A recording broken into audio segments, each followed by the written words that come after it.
দেখো তো আজকের ক্লাসে তোমাদেরকে প্রিপোজিশনের ব্যবহার শেখাবো, ঠিক আছে। প্রিপোজিশন কাকে বলে মনে আছে? কি বলেছিলাম?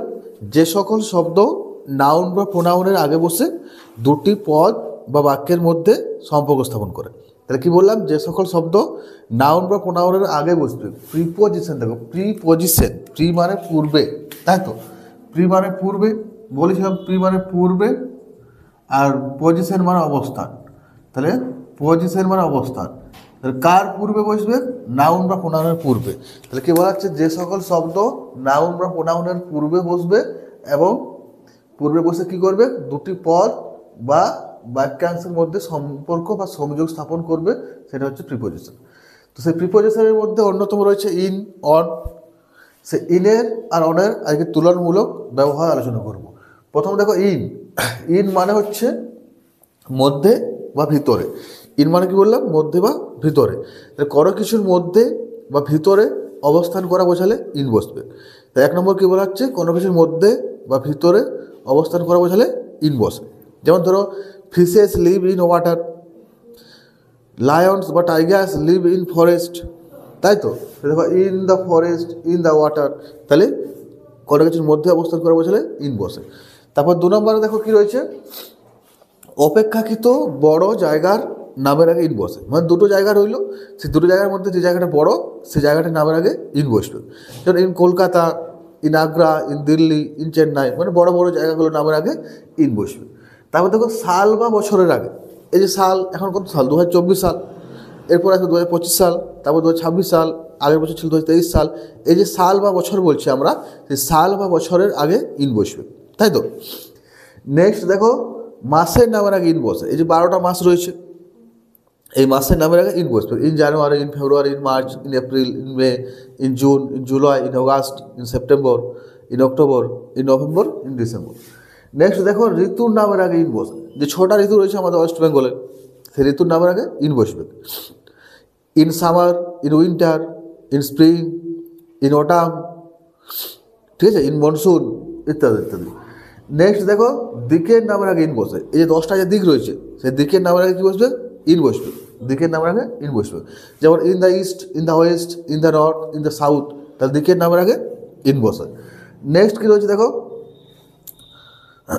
দিনের বিশেষ সময়ের আগে ইন বসে। এই যে আমাদের দিনের যে সময়ের যে ভাগগুলো, সকাল, বিকাল, সন্ধ্যা, এই বিশেষ সময়ের আগে ইন বসে। In the morning, in the afternoon, in the evening, এগুলো আগে কী বসবে? ইন বসবে। নেক্সট দেখো শতক ও দশকের আগে ইন বসে। এই শতক এখন চলছে কত? 2024 সাল, মানে 21st সেঞ্চুরি। তাহলে ইন 21st সেঞ্চুরি। আগে শতক ছিল 20th সেঞ্চুরি, পরের শতকটা আসবে 22তম সেঞ্চুরি যেটা। এরপর দেখো তারপর আছে সঠিক সময়ের আগে বোঝাতে ইন বসে। দুটো সময় হয়, ধরো তুমি স্কুলে যাচ্ছ, তুমি সঠিক সময় স্কুলে যাচ্ছ, আবার তুমি সঠিক সময়ের আগে চলে যাচ্ছ। তোমার 10:30টায় স্কুল টাইম, তুমি 10টায় চলে যাচ্ছ। তাহলে সেই সঠিক সময় যদি আগে যদি চলে যাও, তোমার 10:30টায় স্কুল, তুমি চলে যাচ্ছ 10টায়, সেটা হচ্ছে ইন টাইম। তাহলে সঠিক সময়ের আগে কী বসে? ইন বসে। He reach the station in time, মানে সে সময় থাকতে সময়ের আগে স্টেশনে পৌঁছেছিল। এগুলো ছাড়াও আরও কিছু ইনের ব্যবহার রয়েছে। এখানে জায়গা থাকে না বলে আমি লিখতে পারিনি, তো বলে দিচ্ছি শুনো। বিষয়ের আগে ইন বসে। সাবজেক্ট, এ ধরো পড়ছো in mathematics, in geography, in history, বিষয়ের নামের আগে ইন বসে। এই যে ভাষা, আমরা বিভিন্ন ভাষায় কথা বলি, সেই ভাষার নামের আগে ইন বসে। In Bengali, in Hindi, in Urdu, in Tamil, in Telugu, এইসব। এই যে আমাদের যে মনের আবেগ, মনের যে আনন্দ, দুঃখ, কষ্ট, যন্ত্রণা, সেগুলো আগে ইন বসে। ধর ভয়, ইন ফিয়ার, আনন্দ, ইন জয়, দুঃখ, ইন সরো, ঠিক আছে, এইসব। তাছাড়া ধরো যদি কোনো অ্যাক্সিডেন্ট বোঝায়, তাই তো, কেউ ধরো অ্যাক্সিডেন্টে মারা গেল, তখন সেটা ইন অ্যাক্সিডেন্ট। এসব আরও কিছু ইনের ব্যবহার রয়েছে। এবার আমরা চলে আসি অনের ব্যবহার। কিসে আসবো? অনের ব্যবহার। দেখো অন কোথায় বসে? অন মানে উপরে। আমরা সবাই জানি অন মানে হচ্ছে উপরে। উপরে অবশ্যই কিন্তু টাচ হয়ে থাকতে হবে, মানে কোনো কিছুর উপরে স্পর্শ অবস্থায় থাকা বোঝালে অন বসে। এই যে দেখো ছবিটা দেখতে পাচ্ছ, এর উপরে স্পর্শ অবস্থায় কিছু একটা রয়েছে, সেটা হচ্ছে অন, ঠিক আছে। তা সেটাই বলা হয়েছে কোনো কিছুর উপরে স্পর্শ অবস্থায় থাকা বোঝালে অন বসে। কোনো কিছুর উপরে পরশ অবস্থায় থাকা বোঝালে অন বসে। On the chair, on the table ইত্যাদি ইত্যাদি, অন দ্য বেঞ্চ। বারের নামের আগে অন বসে। কী বলা হচ্ছে? বারের নামের আগে বসে। অন সানডে, অন মনডে, যে সপ্তাহে যে 7টা বার রয়েছে প্রত্যেকটা বারের আগে অন বসবে। On Sunday, on Monday, on Tuesday, on Wednesday, on Friday, on Saturday, তাই তো?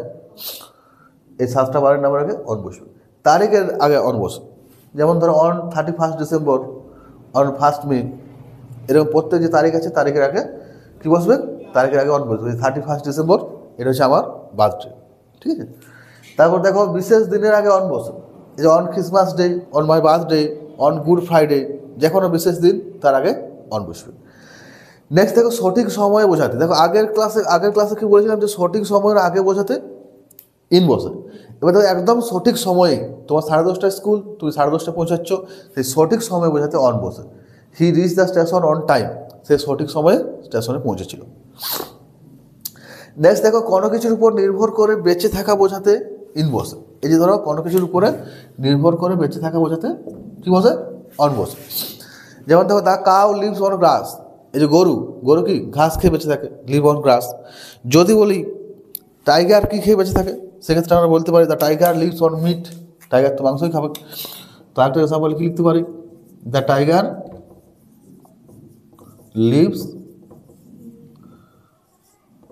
অন মিটস, তাই তো? তাহলে এইটা ছিল অনের কিছু গুরুত্বপূর্ণ ব্যবহার। আরও অনের ব্যবহার রয়েছে, এই জায়গা নেই বলে লিখতে পারিনি। তো মেন যেগুলো আছে সেগুলো বলে দিলাম। কোনো কিছুর উপরে পরশ অবস্থায় থাকা বোঝালে অন বসে। On the bench, on the table, এই তুমি মাদুর উপর বসে আছো, অন দ্য ম্যাট। বারের নামের আগে অন বসে, on Sunday, on Monday, on Tuesday. তারিখের আগে অন বসে, অন 31 ডিসেম্বর, অন 1 মে। বিশেষ দিনের আগে অন বসে, on Christmas day, on my birthday, on good Friday. সঠিক সময় বোঝাতে অন বসে, ঠিক আছে? হি reach the station on time, কোনো কিছুর উপর নির্ভর করে বেঁচে থাকে বোঝালে অন বসে। The cow lives on grass, the tiger lives on meat, এইসব। আর ইনের ব্যবহার কী বললাম? কোনো কিছুর মধ্যে বা ভিতরে অবস্থান করা বোঝালে ইন বসে। বড় জায়গার নামের আগে ইন বসে। সাল বা বছরের আগে ইন বসে। মাসের নামের আগে ইন বসে। ঋতুর নামের আগে ইন বসে। দিকের নামের আগে ইন বসে। দিনের বিশেষ সময়ের আগে ইন বসে। শতক দশকের আগে ইন বসে। সঠিক সময়ের আগে বোঝাতে ইন বসে। তাছাড়া কি বললাম? ভাষার নামের আগে ইন বসে। তারপর তোমার বিষয়ের বা সাবজেক্টের নামের আগে ইন বসে। ওই যে আবেগ, আনন্দ, দুঃখ, ভয়, এইসব বোঝাতে ইন বসে। তারপর তোমার অ্যাক্সিডেন্ট বোঝালে ইন বসে, ঠিক আছে? ইত্যাদি ইত্যাদি আরও অনেক কিছু রয়েছে যেগুলো আগে ইন বসে। তো আজকে ক্লাস এতটাই। ক্লাস যদি ভালো লাগে অবশ্যই ভিডিওটা লাইক করবে আর চ্যানেলটা সাবস্ক্রাইব করে রাখবে এরকম আরও ভালো ভালো শিক্ষামূলক ভিডিও পাওয়ার জন্য। দেখা হচ্ছে পরের ক্লাসে। ততক্ষণ পর্যন্ত সবাই ভালো থাকো, সুস্থ থাকো।